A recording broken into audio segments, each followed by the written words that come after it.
থেকে লেবানন, কাতার কিংবা ইরান, চলতি বছর অন্তত 6 দেশে 10,000-এর বেশি হামলা চালিয়েছে ইসরায়েল। স্বাধীন সংঘাত পর্যবেক্ষণ সংস্থা armed conflict location and event ডেটার প্রতিবেদনে উঠে এসেছে তথ্য। সংস্থাটি বলছে, এত বিস্তৃত ভৌগোলিক অঞ্চলে হামলায় 2025 সালের সবচেয়ে আগ্রাসী রাষ্ট্র ছিল ইসরায়েল।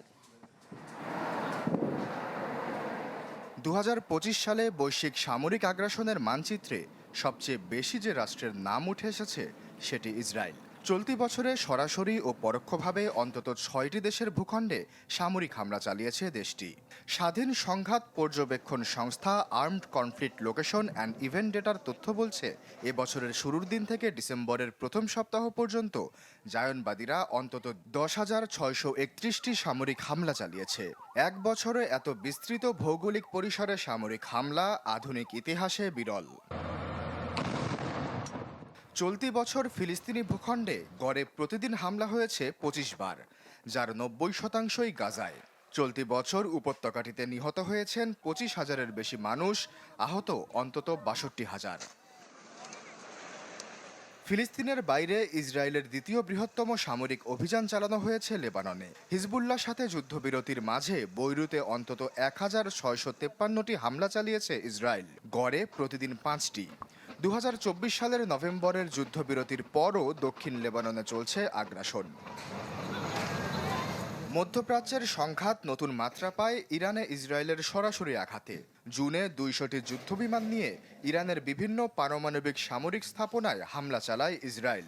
12 দিনের সংঘাতে নিহত হন একাধিক পারমাণবিক বিজ্ঞানী ও সামরিক কমান্ডার। এলসিইডির তথ্য অনুযায়ী এই সময় ইরানে হামলা চালানো হয় পৌনে 400 বার। সিরিয়ায়ও ইসরায়েলের হামলা ছিল অব্যাহত।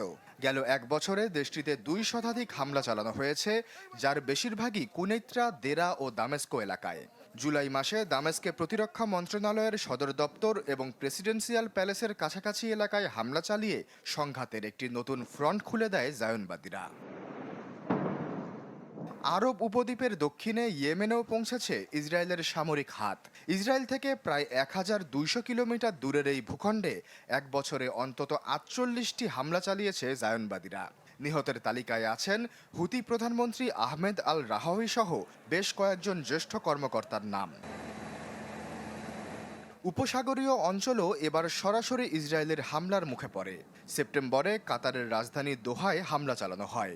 ওয়েস্ট বে লাগুন এলাকায় চালানো এই হামলায় নিহত হয় 6 জন, যার মধ্যে হামাস নেতা খলিল আল হাইয়ার ছেলে এবং এক কাতারে নিরাপত্তা কর্মকর্তাও ছিলেন।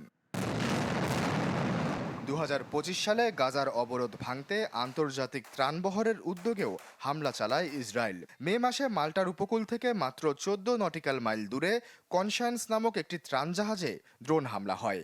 এতে আগুন লাগে এবং আহত হন 4 জন।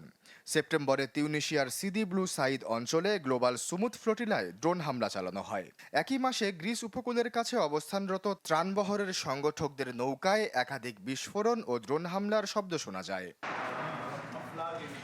এলসিইডির তথ্য বলছে, রিপোর্টিং সীমাবদ্ধতার কারণে প্রকৃত হামলার সংখ্যা আরও বেশি হতে পারে।